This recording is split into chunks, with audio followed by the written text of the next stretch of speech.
Everyone, Dave Dubeau with another episode of the Property Profits Real Estate Podcast. Today, zooming in at the end of his day, all the way from beautiful Hamilton, Ontario. We've got Adrian Pannozzo. Adrian, how are you doing? I'm awesome, Dave. How are you? I'm doing great. So I'm looking at your bio.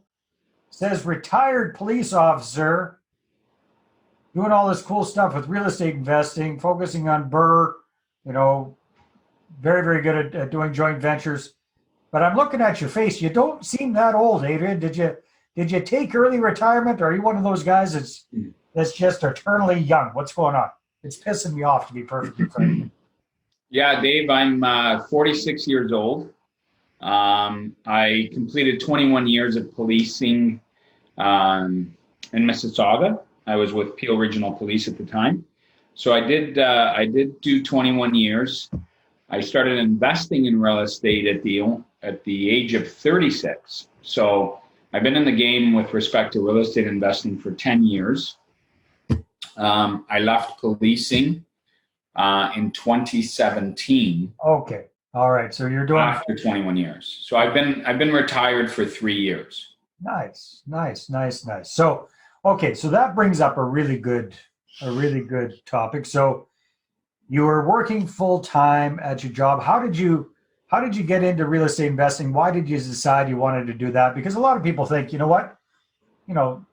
cops have got it made because they work 21 years, then they retire, they got a nice cushy pension. What do you need to be getting into real estate for? Right. So 10 years ago, our mortgage was up for renewal on our primary residence. And the mortgage broker I was working with at the time basically said, you have all this equity in your home. What are you doing with it? And 10 years ago, I didn't know what equity in a home really meant and so on and so forth. So anyways, long story short, fast forward, I'm not really doing much with this equity in my home. What can I do with it? Well, have you thought of buying rental properties and investing in real estate and creating wealth, generational wealth, long-term wealth in real estate? And I don't really know what that means, but again, I guess my tolerance and my risk level potentially is a little bit different than other people's, being a police officer and whatnot. So I'm like, yeah, sure, let's chat about that a bit more. And long story short, that kind of led me to the wonderful city of Hamilton, where I bought my first rental property, so to speak, in downtown Hamilton. And it was really, why Hamilton? It was really just centered around the numbers, like the return on investment and cash flow in Hamilton superseded York Region, where I was living, and so on, and obviously Toronto and other market centers. So I guess the cash flow and the ROI in Hamilton brought me to that city at the time. Cool. So it's quite a jump to go from zero real estate investing to doing it. Did the mortgage broker kind of hold you by the hand along the way, or did you get some teaching or training or anything like that? What did you do? We did a market analysis on a property that I'm on realtor.ca kind of skimming through stuff, and then my mortgage broker at the time was also an investor, so he knew the numbers. We did a market analysis on the property as far as rents, ROI, cash flow, and I'm like, wow, this is really, really good. So I guess just my personality, I'm not the kind of guy to sit on the fence forever and dive into it. And at the time, I didn't really know Hamilton. I really didn't know the city at all, north, south, east, west. But again, my personality, I was willing to jump into it and believe in the system, believe in the numbers, and knock on wood, it all worked out. And the number, as you well know, any investor, the numbers are the numbers, and the numbers don't lie. And if you have a good analysis, which I did at the time, it kind of led me there, and I jumped in with both feet. And I'm super grateful that I made that decision, obviously 10 years ago, because it really changed my life, essentially. Yeah, for sure. So how many properties were you able to do on your own before you started working with joint venture partners? 5. Okay, that's pretty good. Yeah. So that's 3 or 4 more than most people get to. Yeah. typical A lender. So a lot of those original deals were with Scotiabank.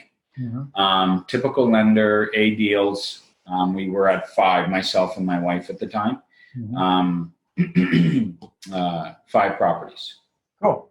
And you focus primarily on the BRRR strategy, is that correct? So you're taking a single family home and right. Not at that time. At that time, when we got into real estate investing, we were focusing because again, when you're starting out in a new city,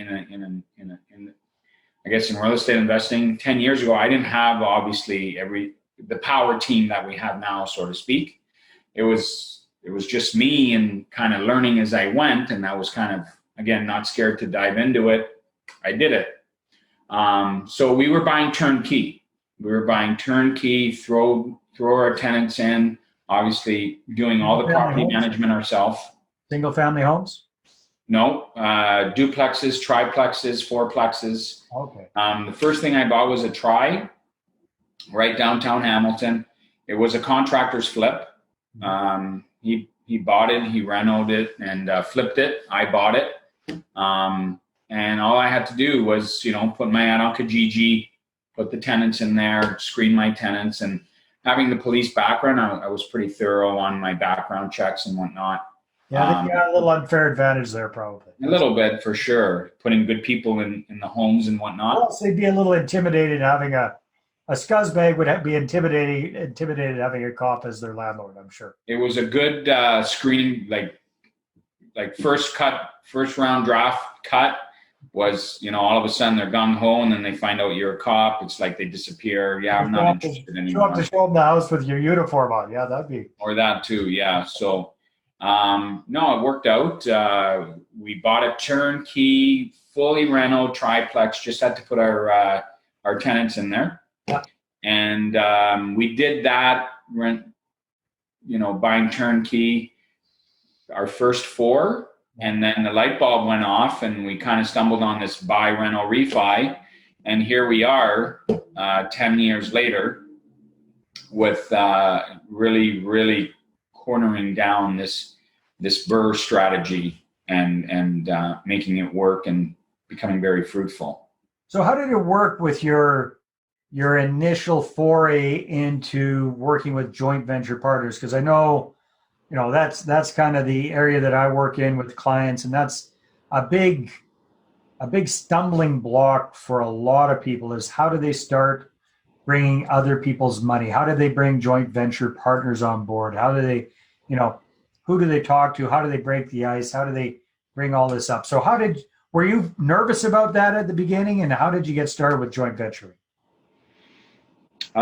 We started marketing ourselves, to be quite honest with you. My business partner, Sandy McKay, also runs a podcast, real estate investing podcast. Sandy McKay and Rob Brake run that podcast. And I got into business with Sandy, and he put me on the podcast a number of years ago now. And I guess just, I don't know why, but it resonated with people. I guess my background and my story of, police officer, investor, retired police officer, full-time investor, and it resonated with people, and they wanted to get into business together. So in 2017, when the market was on fire back then, things really took off with respect to joint venture partnering. And at the time, we probably had already gone into business with, I would say at least 10 to 12 other joint ventures. So we started to get a bit of a reputation and a bit of a track record as far as what we did, my story, my background, and it attracted more so than novice investors as far as working with somebody that, had that experience. Yeah. And the rest was history. What do you call a joint venture? What is a joint venture to you? How does it work in a nutshell? So joint venture in my translation would be I'm partnering, our company, myself, is partnering with an investor who is looking to I guess, leverage our expertise, our systems, our models, our experience, leverage that by bringing capital to the table and partnering with our company, which, for lack of a better word, I would say now in the industry, we're considered experts within the BRRR strategy. Yep. And we segued into the BRRR strategy after several buy, rental, refis. So I would say partnering up with an expert that can teach you and coach you, but also be your business partner and buy properties together. So they're bringing the capital, are they bringing the money for the down payment and the renos, or just what, using a couple of people per deal? How does that typically work? It really depends on the deal, but let's just say a typical triplex renovation, BRRR strategy. So they're bringing family home turning into 3, or taking 3 and fixing. Typically, we're in a duplex turning into 3. Got it. They're bringing the capital, and they're leveraging, I guess, not only their time, their lack of experience and expertise, and I guess the power team we have behind us to essentially deliver, I want to say, upwards of 95+% ROI, incorporating our strategy with the BRRR method. Okay, so they bring in the capital for the whole thing, down payment plus renos? Correct. All right. And your partners on the deal, so is it usually like a 50-50 type deal, or how do you structure deals? Depending on the size of the deal. I mean, we've also gone into 12-unit purpose-built apartment buildings. So the splits on that deal could look a little bit differently than a typical triplex, for example. Right. But obviously 2 different platforms, commercial as opposed to residential. Yeah, that makes sense. So, and then you guys take care of not just the initial finding the property, renovating the property, finding the property, getting under contract, getting the financing lined up, doing all the renos, but then you guys also take care of all of the management, I would imagine. So it's kind of it's a pretty passive investment for your investors, correct? Hands-free, hassle-free, completely passive. And then again, like I tell most investors, a lot of them say, but I'd like to learn along the way. Because potentially my second or my third investment, maybe I want to do on my own. Absolutely. You could be a sponge and soak up as much information as you want. All our secrets are shared with you along the way, for sure. So they can go put on a hard hat and hang around and watch how everything's happening. Really want to? Absolutely. And on the opposite spectrum, we've partnered with clients, high profile lawyers, doctors, dentists, who really are not interested. They're really even not interested in seeing the property. It's just, you know what, Adrian, you have the track record. Just bring us the results. I don't need to see the house. I don't need to see anything. I just want to see the check showing up in my. I just want to see the check. So we can take it from one extreme to the other, and we've worked with both those different types of clients. Awesome. Adrian, time flies when we're having fun. If people want to find out more about you, what should they do? Yeah, so I can be reached by email, executiveproperties@rogers.com. Shoot me a quick email. We're on obviously all social media platforms, Instagram, Facebook, YouTube. We're very searchable. Awesome. Very good. Thank you very much, and congratulations on a wonderful retirement. Awesome. Thank you so much, Dave. All right. Take care. See you later, everybody. See you on the next episode. Take care.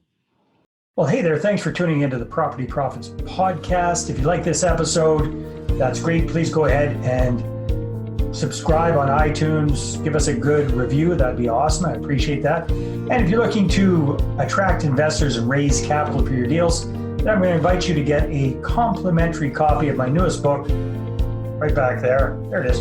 The Money Partner Formula. You can get a PDF version at investorattractionbook.com. Again, investorattractionbook.com. Take care.